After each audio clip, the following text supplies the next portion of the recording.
You're listening to An Imperfect Leader, the Superintendents and Leadership Podcast. Hello, Jamie.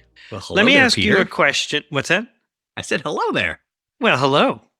So our guest this week is Lupita Hightower. And one of my takeaways from the very beginning that I just had sort of this personal connection to was when I was at an elementary school as an assistant principal, I watched as my principal would refer to children as stars. And in fact, actually, this is kind of funny because we spelled star S-T-A-R-R, the extra R, because it was safe, try hard, achieve, respectful, responsible. Every child was a star. Star. Yes. And every child misspelled it in their writing. Right? Forever. Everything was so hilarious. However, Vicky Robb referred to children as stars. And then she said her role was that all the adults, not just her, we were star polishers. It was our job to bring out the very best and have kids shine. I loved that. And so when Lupita, as you're going to hear in the conversation in a moment, she refers to children as treasures and that the adults who work so closely with the children are treasure hunters. And it resonated for me. And I was curious, before we even go into the conversation, if there was something that sort of spoke to you as you heard that. Well, as you know, I have taught every single grade level. I started in elementary, then I taught high school, then I taught middle school, and then was administrator at the middle school level. But I'm middle school through and through. That's who I am. I'm 12. Like perpetually? Perpetually. Like, I still think fart jokes are funny. Oh, God. Yeah, exactly. I just came from checking in on taking care of my niece and nephew for a couple of days. And farts are just not as interesting to me as they are to a 12-year-old. Oh my God. Agreed. We really should have we should have switched spots. I was like, hey, the word is excuse me. You say excuse me. Lord. Excuse me. We didn't have any of that, like that kind of inspirational way of thinking. There was a lot of like belief in kids and the way I deeply believe in kids. And the way I showed it was back to Joe Feldman, back with grading. Kids could never not turn something in my class ever. And you can always turn it in at a different time. I had a system basically where, and I knew which kids wouldn't. Like, it was pretty predictable. It's not like it's that hard to figure out which kids are going to struggle to get this in on time. So what would I do? Oh, I'd go eat lunch with them. I would find them on campus and I would go and sit and eat lunch with them and say, hey, let's go work on that thing. And I would make sure that when I went to find these middle school kids, that I brought the stinkiest lunch I could make. I'd regularly bring sardines. I'd bring the messiest and grossest lunch. The purpose being, like, I'm here to basically, I am going to be with you all lunchtime, and you're welcome to sit with me and eat my sticky lunch with me. Or we could go back to the room and get the thing done together. Oh, that's funny. Oh, and I'll eat later while you finish this work. Yeah, exactly. It worked like a charm. I probably did that. First, it did nothing, right? So the first 5 times of doing it, kids were like, what are you doing here? Because most folks didn't go eat lunch with kids. Yeah. And then after a while, kids started coming to me right before, as the lunch bell rang, passing period, kids are going to lunch, running to my classroom saying, who are you going to go sit next to, Mr. Amansan? Who are you going to go find? And I'm like, well, you'll see. It's about to happen. That's so interesting. And I think that really does work well at any level, certainly at middle school. And I remember where I was superintendent, one of our 7th grade teachers, he's now a principal for every good reason because he knows how to connect with kids. He made it a goal, and this was the largest enrollment in the district for middle schools, 800 and something kids. And so he would have lunch with every kid. That was his goal for the year. Yeah, he'd have lunch with every kid throughout the year, even if they weren't on his team, right? Yeah. And it was every 7th grader. And it was really just a marvelous way that he really connected with kids. And he obviously then was able to continue that into his leadership work as well. So that's neat. I love that. That makes me think of one of the principals that I grew up with, my elementary school principal, which actually ended up being 4 different elementary schools. I'm a product of the 70s. We had a lot of school shutdowns or closed schools. And so my community was moved around a lot. But the principal I had from the very beginning of the very first school that I went to, all 4 elementaries, was the same. They moved him every single time and kept him. He knew every kid, everyone. He spent tons of energy working on that. And as a kid, I thought that was normal until you then Then I met my middle school principal. And that was different. Got it. So let me say this, though, before we go into the conversation, because I know I'd really want to get into it. But your story about lunch reminds me of it. When I was in Oakland, I would not let our kids say gross or ew when we talked about foods. And I introduced them to foods from all over the world. And they had to say interesting if they thought something. I remember this. Right. Oh, that's right. I've told you this. Oh, darn. Well, if you're new to the podcast, then you can enjoy this story, which is the day that the milk was spoiled. And each of them, as I'm sitting with them, is drinking the milk and going, interesting. And I was like, nope, that's gross, actually. Gross. My bad. That's my pretty bad. disgusting. It's quite chunky. Yeah, that's right. Chunky milk, gross. Oh my gosh. All right. So we've talked about some cafeteria stuff, which is actually appropriate because Lupita's for Action Review. I can't wait to talk about that. Yeah, me too. Yeah, and specifically because while the story is really interesting, also her reflections on a change process protocol that every one of the leaders that we know should be thinking about and teaching and talking about and utilizing within their own work. So this will be exciting. Jamie, I would also say, if you are listening and you're enjoying the podcast or you're learning something, either way, we'd love for you to go on to Spotify or go to Apple or go to anywhere that you're listening and just give us a nice rating or give us a little plug in there. It really helps with our listen note score, which is kind of like the Nielsen ratings for podcasts. And so if you don't mind, give us a little nudge, give us 5 stars. We appreciate it. I told Peter that in one of my favorite podcasts, they actually just ask for 5-star reviews. Regardless, you are welcome to criticize any aspect of the podcast. Yeah, you can just say, make sure that it's 5 stars. You can write interesting. Exactly. 5 stars. Listening to this podcast is like drinking chunky milk. Okay, here we go. Lupita Hightower. You are listening to an Imperfect Leader, the Superintendents and Leadership Podcast. Imperfect leaders. Are you facing challenges filling open speech-language pathologist positions within your district? Kind of a silly question, because I know you are. MPAT Speech understands the critical need for qualified professionals in your schools. They recognize that communication lies at the heart of academic success, and that's why they're dedicated to helping you bridge the gap by offering expert therapists and innovative telehealth solutions. Don't let open positions hinder your students' success. Partner with MPAT Speech today and ensure every child in your district has access to the speech therapy they deserve. MPAT Speech, EMPAT Speech.com. Empowering students, empowering schools. Today on An Imperfect Leader, our guest is Dr. Lupita Hightower. Now, Dr. Hightower received Arizona Superintendent of the Year for 2023, and she has worked in education for more than 28 years in various roles, including superintendent for the last 14.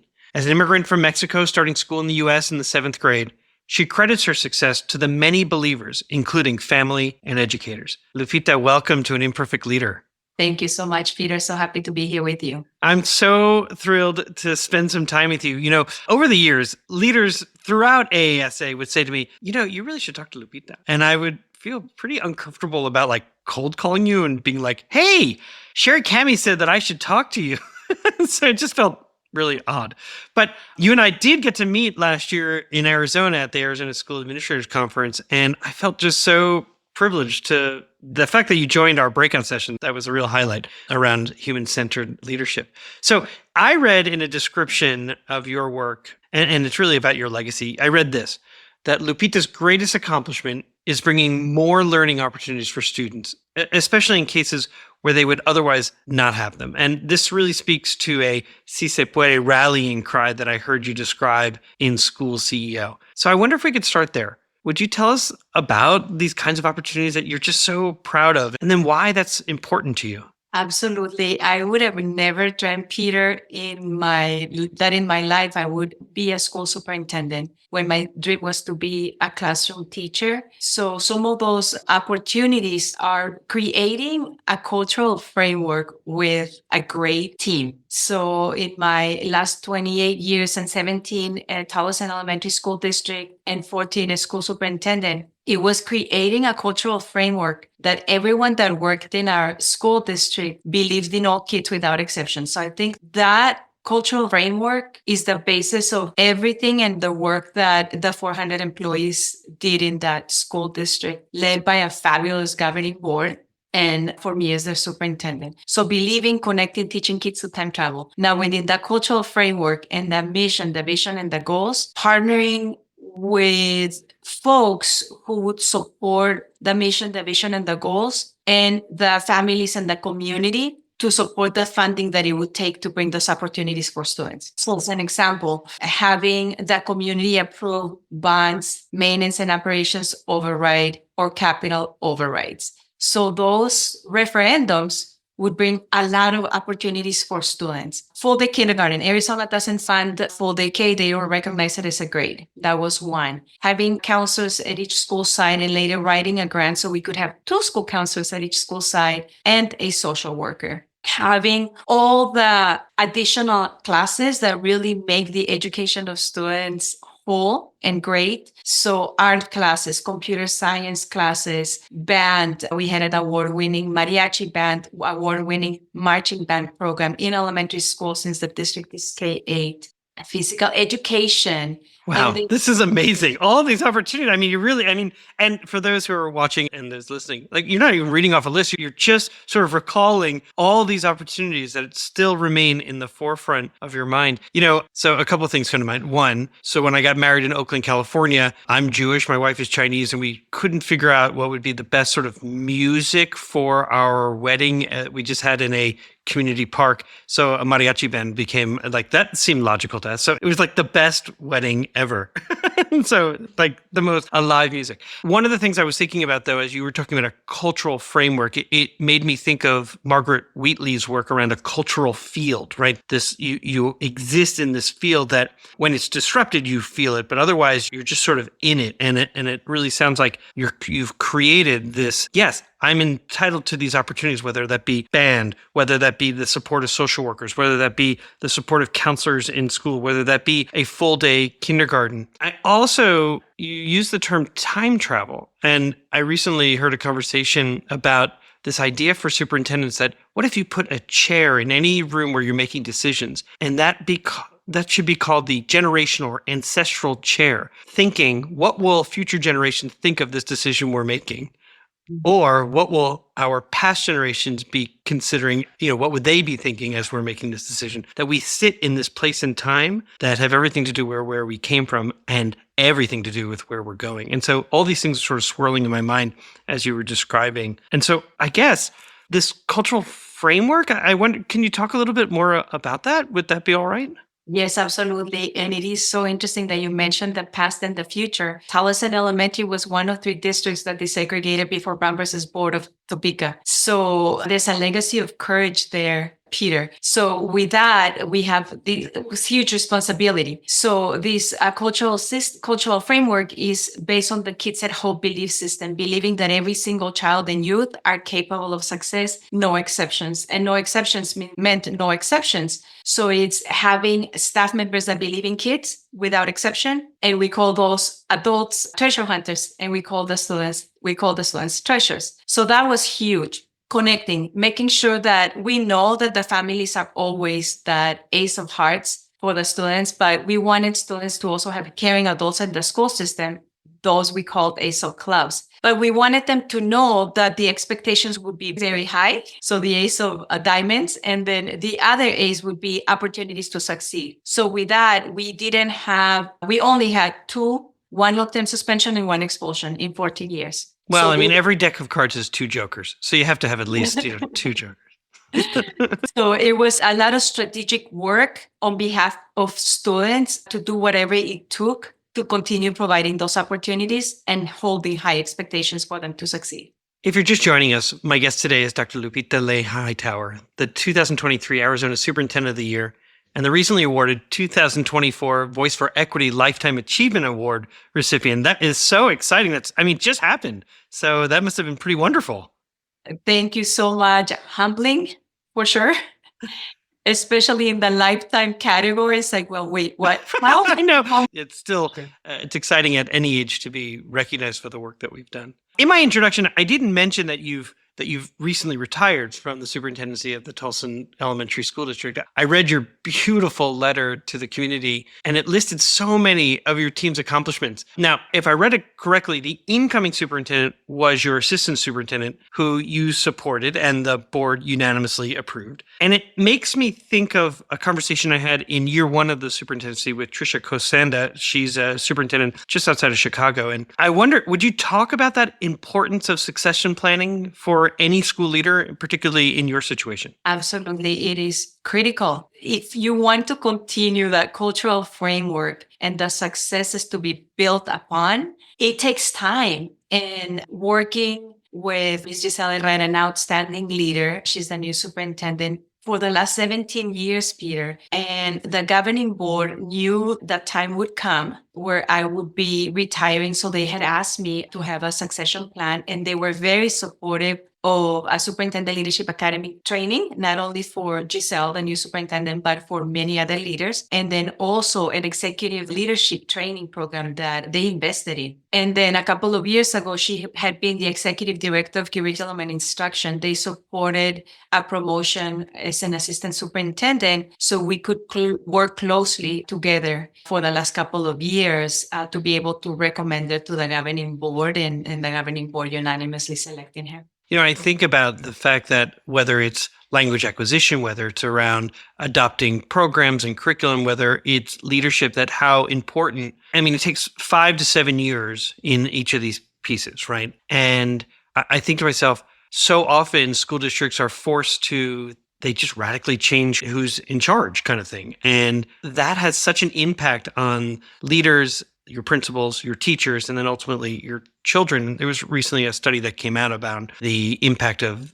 changing superintendents. And I wonder for future research what it might look like when there is clear succession planning and how powerful that can be to continue to do good things and still leverage the new ideas and the new energy of the superintendent, just not losing focus on what was, I guess, a very intentional alignment by the previous superintendent. So anyway, I'm not a lot of school districts do this, so it caught my eye, and I was just like super impressed and to some degree jealous.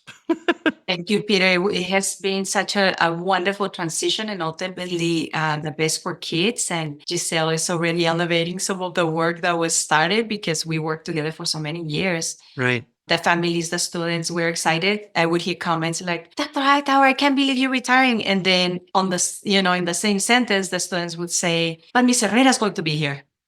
Right? Exactly. So you think about, like, we're treasure hunters and there are treasures. They know that they're not going to be buried somewhere else, and left to wait for a treasure hunter to find them. They know that there's already someone there for them. Absolutely. Yeah, that's really special. I'd like to ask you a question that I ask every guest who comes on our program. How does the term an imperfect leader resonate with you? It resonates a lot. I decided to go into administration many years ago thinking I'm just an ordinary person, but how can I make a bigger difference? So knowing that I was just an ordinary human, how could I make positive decisions that will impact students? But knowing that at the end of the day, we are just that, human. So being an imperfect leader and having the humility to recognize it definitely resonates with me. And we'll be right back. Hey, district leaders, I know you already know this. In schools worldwide, cell phones are posing real challenges on student engagement and mental well-being, and I want you to meet Yonder, a proud sponsor of An Imperfect Leader. And let me share this story from a visit I made to some schools in Silicon Valley. I asked some kids what they liked about Yonder, and after some funny looks, they shared that actually, with Yonder, teachers don't have to battle with them over phones anymore. In fact, one kid said to me he didn't have to worry anymore about his parents texting him in class, and the kid next to him sort of shoved him and goes, "Texting? My mom used to FaceTime me in class." I want to introduce you to a support system that increases teaching and learning. I want you to discover why 1 million students choose Yonder daily. Minimize distractions, maximize learning potential. To learn more, go to overyonder.com. YONDR. We're back for segment 2 of An Imperfect Leader called Imperfect Leadership in After Action. And my guest today is Dr. Lupita Ley Hightower. Now, in this segment, we ask our guests to deconstruct a decision that they made, and then we discuss it. So, Lupita, what happened? So when you're a school superintendent, Peter, you make a lot of decisions. And most of the time, it is highly recommended that you use a change process protocol when you're making decisions. Sometimes you make decisions that are top down. Sometimes you make decisions where you are involving the stakeholders, where you are communicating, where you are dispelling the myths, and that's preferable. But there was a situation that seemed so simple that I thought, I don't need to implement a change process protocol. I went to our food service director and I asked her, what do you think about implementing in each school cafeteria infused water? And she said, I love the idea. I'm like, yeah, like our students deserve to be treated like they're in a resort, right? Like, so in addition of having the multiple entries, the salad bar, we should have infused water in each school cafeteria. And she said, I agree. And I asked her, when do you think you can get it started? It was Friday. And she said, Monday. And she did. And she did an outstanding job with it. But there were a lot of challenges that happened with the infused water.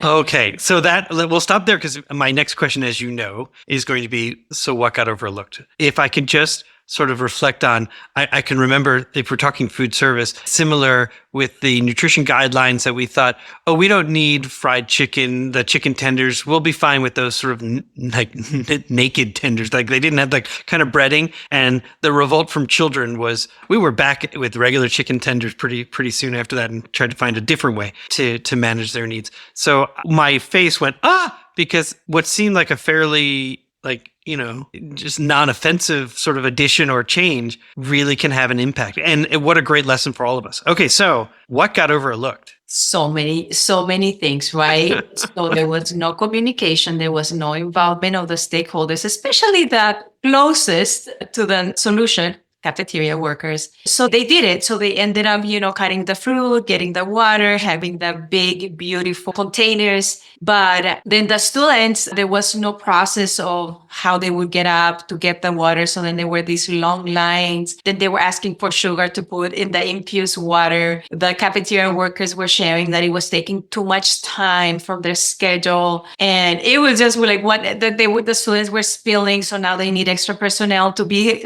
mopping the floor where they're spilling that infused water. But it was such a simple thing that we ended up saying, like, I went back to my team. I was like, gosh, you would have thought that I'm asking you to feed scorpions to the students. I just asked for infused water. Like, that's so simple. But we would laugh and we would joke about it, that even if it's something as simple as infused water, you need a change process protocol and you need to involve the stakeholders. Yeah. Right? So absolutely. I'm thinking, so the Water Center for Systems Thinking has a set of these habits of systems thinking cards that I just love. And one of them is that systems leaders avoid the impulse to make a quick decision. It's like, oh, wouldn't it be great if we had infused water?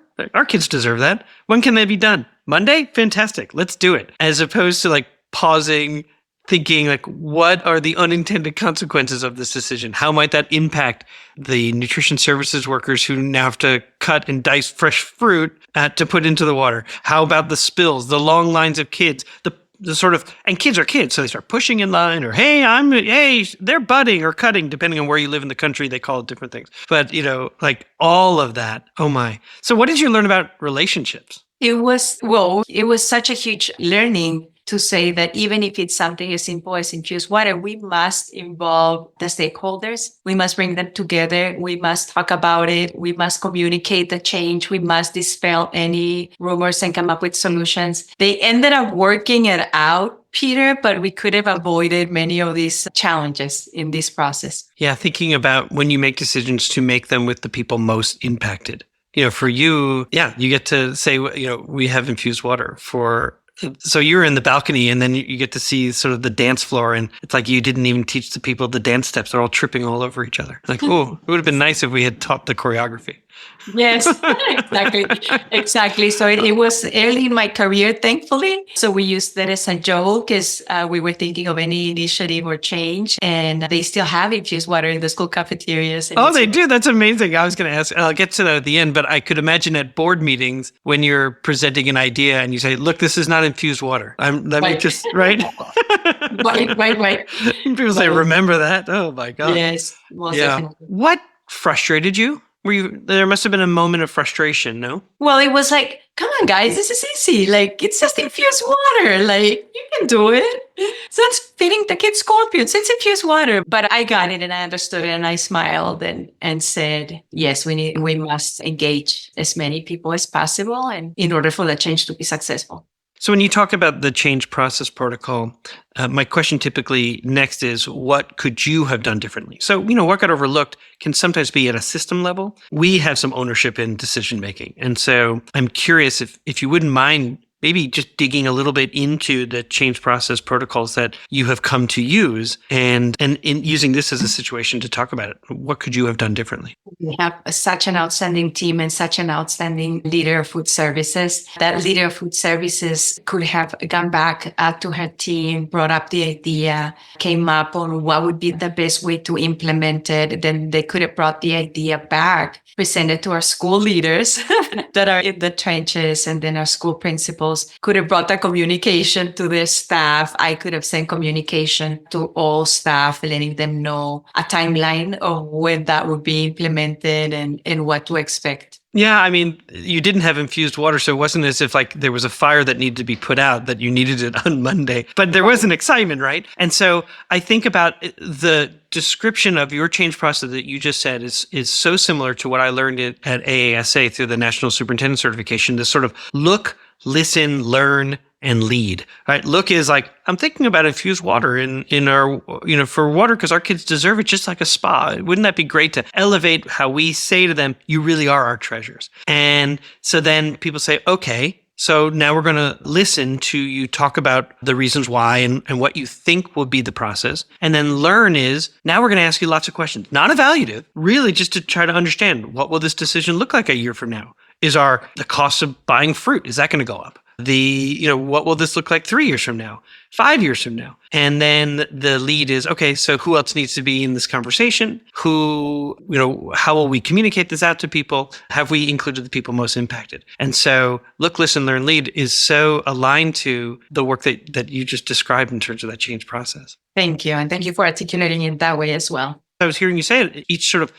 stage of that process was just sort of like beaming because you communicated it so beautifully. For me, I'm the sort of the thinker that needs to put it into little boxes, sort of a protocol. So thank you for letting me do that. In the end, what was something that was good that came out of this experience? Everyone knows that our district has an award-winning food service program. And by everyone, it's, of course, the students, the teachers, the staff, the families, the community, and they love it. The teachers, every morning, they go and fill up their water bottles with infused water. The families, when they come in with their children, they know that it's available. They're blown away if they're new to our district. So, yes. I love it. I imagine, as you had also indicated, that it has become a vehicle for talking about change in other ways. That is as a reminder of when we do move quickly, Yes. we miss opportunities. Yes, most definitely. Yes. Yeah. What advice would you give to an aspiring leader? I would say for them to continue to do great work in the roles that they're in their seats, and also to get involved and engaged in different organizations. The networking piece is key. You learn a lot from each other, and invariably, there's always a lot of support when you're doing that. I got involved. I never got involved thinking that I would get something from it, but invariably, you build relationships and you get to know people that are very supportive of the work, the mission, vision, and goals of what you're trying to do, and are supportive of the school system. I was thinking specifically if more than 80% of teachers are women and then only a little over 20% are superintendents, that organizations like Voice for Equity are essential for women in leadership to know that they have a network of support and a safe place to be vulnerable and to learn to lead even better. Yes, it is. Our guest today was Dr. Lupita Ley Hightower, the recently retired superintendent of the Tolleson Elementary School District, the 2023 Arizona Superintendent of the Year, 2024 Voice for Equity Lifetime Achievement Award recipient. And Lupita, I have to say, I'm just so grateful for your time. I worked for a principal who talked about children being stars and that we were star polishers. I think it goes even deeper to refer to children as treasures and that we are treasure hunters because we get to then really guard something so precious, but then also share it with the world. So thank you so much for your time today and for your treasure. Thank you so much for what you've done for education and what you continue to do. And we're back. Okay. Yes. You may notice at the end there, we had a bit of a technical difficulty in a power outage. And so Lupita and I got cut off right at the end of our conversation. So I say something and she goes, "That's true." And then it just sort of ends. And I'd like to assure you, she did not leave in protest. At least, I mean, you could go reach out to her and ask her, like, was that a nightmare of a conversation? But we emailed back and forth, and I just said, look, I think I've got it. It's pretty good. So it's a little bit shorter than normal. It was really great. So your thoughts? Here's her vision statement, or her belief statement, was believing in all kids without exception. One thing that was so clear to me about Lupita was a master of vision to action. When I talk to leaders and support leaders to think about what leadership looks like, I'm like, that's job one.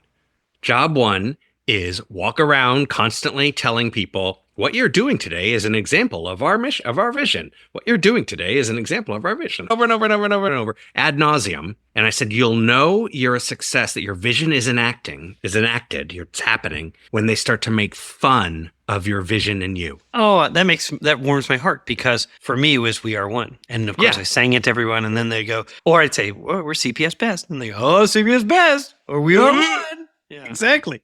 And that indicates there's that they've taken it up. And her ability to know that's her vision, then she just lists off all of the programs, including, if you go to the website, Tolleson's website, you'll see the mariachi kit, the kids in mariachi, which is, I mean, maybe the most adorable thing I've ever seen. Yeah. Like that many kids wearing a full mariachi. It's great. Yeah. But it indicates that she basically knows every time there's a program, a thing that we did, here's how it connects to kids without exception. What is that? I'm going to make sure. I'm really pleased that you pointed that out, and you hear it in the conversation where I'm like, oh my gosh, she's not just listing it from like a list. She is like speaking from the heart. She knows exactly what is embedded in terms of their culture and their work of that school district. Yeah, that was really, she said, impressive. It's important that we were creating a cultural framework that everyone that worked in our school district believed in all kids without exception. So I think that the cultural framework is the basis for everything, and the work that the 400 employees did in that school district, led by a fabulous governing board, believing, connecting, teaching kids to time travel. That last statement is what I want to ask a question about, teaching kids to time travel. You talk about it a little bit, but I've never heard that statement before. That's really fascinating. What does that mean? You know, I was I reading something? No, I was listening to a conversation actually with Josh Rapoon, who is going to be a guest coming up in a few weeks. He has a podcast called What Schools Could Be, and he really is a futurist in terms of thinking about where schools could go. And he had a guest who was talking about a couple of things. One, a shoebox that you open as a real symbol of thinking about how you would put yourself in other people's shoes. So you bring the shoebox to a meeting. You might even take out a shoe to say, okay, who are the people that we're making decisions for? How can I think about what they need? And what would they say if they were here in this moment? Let's put ourselves in their shoes, like that tactile act. Or the chair that you bring into a space that says, we are here. This is the ancestors' chair, because there were people who made decisions before we got here, and now they sit here with us as we make decisions. But let's also think about those who are coming after us, who will also sit in this chair and look back on the decisions we're making, this ancestors' chair. And so each of these sort of like processes of thinking into the future and thinking about what children, I mean, that's what comes to mind as you describe that. It may be a little bit different than the question you're asking. No, that's what I heard, and obviously deeply connect as it relates to, I mean, I think we talked about this in a different episode about us and how that is a regular practice in my household, and in the honor of the ancestors. It's constant. Yeah. I see the reflection on the ancestors that came before us. Like how would they see us today? And what is it that we would want to hold on to from what they brought? The question that I have is, how do you use the phrase teach kids to time travel, but forward? So I'm wondering, like, how do you do that as a leader? Well, I do think you really do have to tune into what your students are saying and what they're interested in. And that will help as you begin to plan your own programming. And so when you think back to, man, we've been doing this same program for the last 30 years kind of thing, and enrollment is pretty flat. And then when you look at what students are interested in, so I'm trying to think of an example right now, which might be, well, let's use drones as the vehicle for that. just the pilot's license and being a drone operator. Because not just military use, for which is probably where lots of people's brains go, but agricultural use. They use it to map out fields. Oh, yeah. They use it as part of first responder training to go to dangerous places and try to find those who may be lost in the wilderness. They use it when they're trying to map out water streams or water rights or boundaries or so many, or migration of animals. And I mean, there's so many ways to think about using this now, this technology, that we never would have thought of. And so our kids say, I'm interested in this. And so we have an obligation to then create the programming that supports it. And that's, I think, how you start to look towards the future. Right. I love that example. Can I add one last thread to that? I appreciate it. And when you think about what industry is doing right now, it's almost like the fashion industry. What you see on the racks right now are already 2 years. Yeah. That's the fashion from 2 years ago in terms of the runways, and then what they then get to ready to wear. It's already been 2 years. And so it's the same thing in other industries. They're already looking down the road 2 years on things that they're doing. So if you find opportunities for kids to have meaningful internships, for which almost every state in the union now allows for students to be able to attend an internship at a business or a factory or a company and work half the day, and then also go to school the other half the day and graduate with industry recognized credentials and things like that. That's also future-driven learning and allowing them pull back. This is my favorite Spanish phrase, by the way, entre bastidores, behind the scenes, right? To go look at what's going on in industry and being able to then plan their own lives and what inspires them. We just have to be smart enough to support it. Right? The concept of smart enough to support it is usually blinded by my own thought of what's right. Not, this is my favorite. All right. Lupita said, when you asked what is an imperfect leader what is imperfect leadership? She said, having the humility to recognize that we are human. That is it. 100%. The reason why I don't make that opportunity for kids, because I don't have humility in the moment. That's it. Well, and I think many of us have been socialized to say no. Our impulse is our default is no, or we can't do that, or I'd like to do that, but, or we can't do that because, as opposed to, let's figure that out.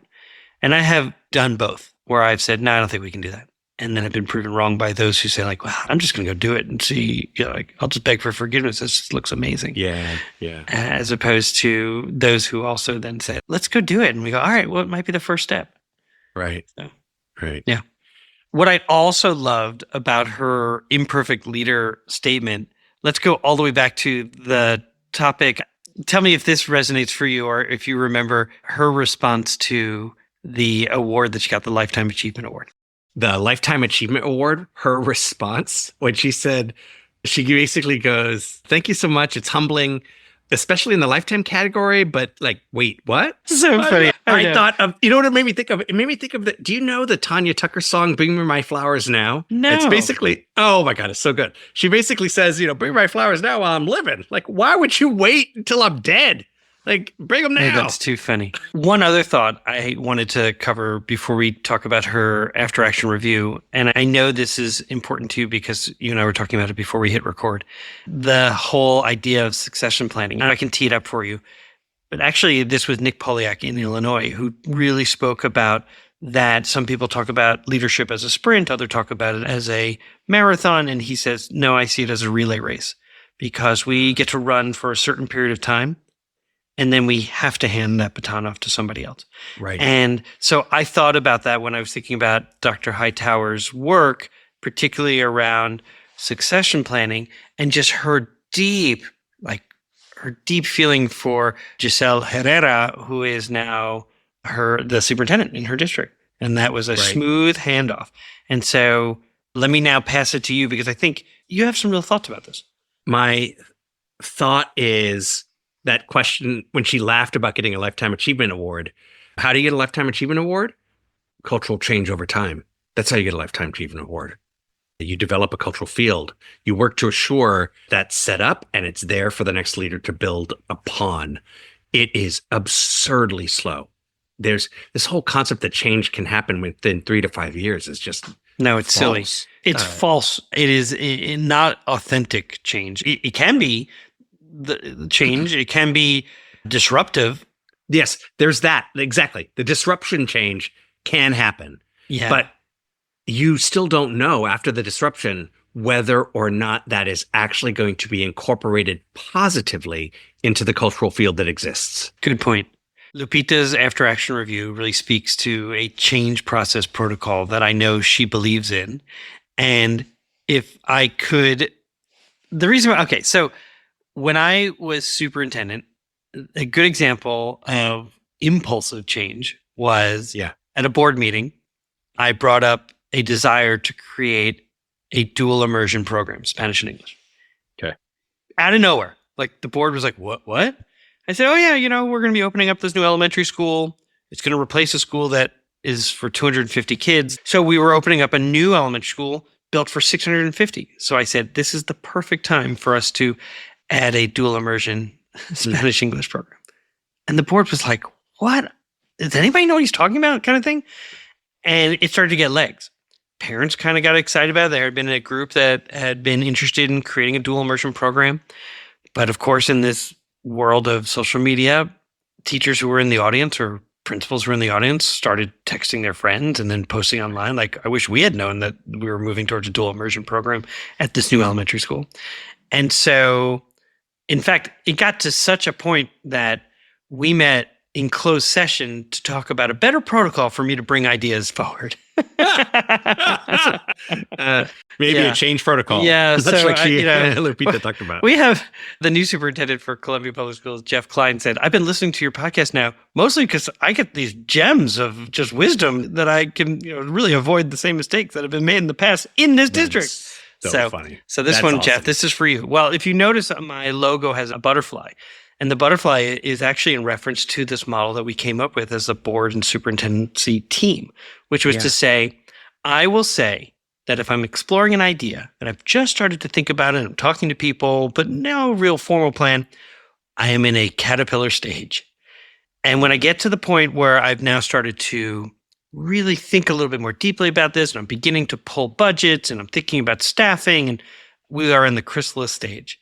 And when we are ready to launch and we're ready to communicate and the board is fully aware and they're ready to vote and the media has been alerted, we are in that butterfly stage. We are ready to go. And that way, when I talk about things publicly, I might say, I'm just in a caterpillar stage right now. This is something I've been thinking about with our new elementary school opening.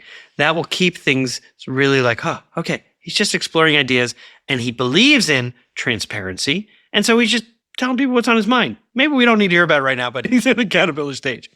So this is the long way of getting to in Lupita's after action review, where she then is, after this whole experience that she's had, she'll tell people, okay, this is not, or this is like infused water, or this is not like an infused water initiative. Yeah. Really thought this through. So I wonder if you could sort of your own reflections on this whole infused water, her change process protocol. And what did you learn as you were listening to this? She said, after the decision happened, it's being implemented, infused water in the schools. She says the cafeteria workers were sharing that it was taking too much time from their schedule and that the students were spilling. So now they needed extra personnel to mop the floor because they were spilling the infused water.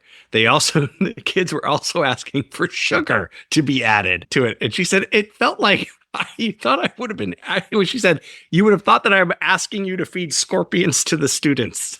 And so my question to you was, is simple ever simple when it impacts people? No, which is why you really have to go through, as she described, a change process protocol. It's like that look, listen, lead, learn protocol that I've talked about in the past. And, look is, I'm thinking about doing this. Listen is, here's everything that I have thought of. Now I'm going to learn because you're gonna ask me lots of questions. And so I'm going to learn about what opponents would say, proponents would say, what this might look like a year from now, 3 years from now, 5 years from now, what this might look like on 20 minutes after we put infused water out and there's a line of kids who have ants in their pants. They can't stand in a line. And then, of course, as the kid fills it all the way to the brim and it runs out and then they're trying to walk back to their seat, right. And somebody tickles them and they spill it. And, so you got to think about all those things. And then lead is, okay, so how are we going How are we going to do this? So it's kind of like the caterpillar, chrysalis, and butterfly in its own right. And so simple is never simple. Nothing is simple. When it impacts others, no, that's exactly. There's not. In fact, I have a simpler model, change model, for this kind of decision. I don't know whether it works for all decisions, but my model was, can I do this for myself and my loved ones at my house every day? So infused water. If I'm willing to make infused water and see how it works at my house every day, and maybe do it for what? 3 months? 6 months? I don't know. Do it for enough time to where you realize, this is hard. Oh, that's funny. Yeah. So I guess if I want you to go phone free, I'll try it at home with Yonder Cultures at home, right? Exactly. 6 months of Yonder at home. Oh, that's try that. So funny. And if you're like, oh, this is kind of hard. Right. It's hard. Yeah. Oh, it impacted. Listen to your partner start to complain about the infused orange smell on the ground. Yeah, sticky and it's like a movie theater flooring. Floor. Totally. I think it was such a great example and such a simple decision that seems like such a simple decision, and in such the right spirit to the purpose of her vision. Yeah. What did she say? She says, like at a spa, right? Something about like a spa. Yeah. Exactly. Yeah, exactly. I can't remember. I was going to say, it's a treasure hunter. And in this case, she found fool's gold. And my fart jokes are not funny. But your dad jokes are fine. Exactly. Yeah. All right. Well, I look forward to seeing you next week. Yeah, we'll talk next week. Thank you so much for listening to An Imperfect Leader, the Superintendents and Leadership Podcast. Music for An Imperfect Leader was written and arranged by Ian Varley. Sam Falbo created our artwork, a wood print inspired Daruba doll butterfly. Remember, imperfect leadership is not a scarlet letter. It's a badge of honor. It recognizes that serving as a lead learner is about being a vulnerable leader, an empathetic leader, a compassionate leader. We are proud to be imperfect leaders, so join us next time for another episode of An Imperfect Leader, the Superintendents and Leadership Podcast.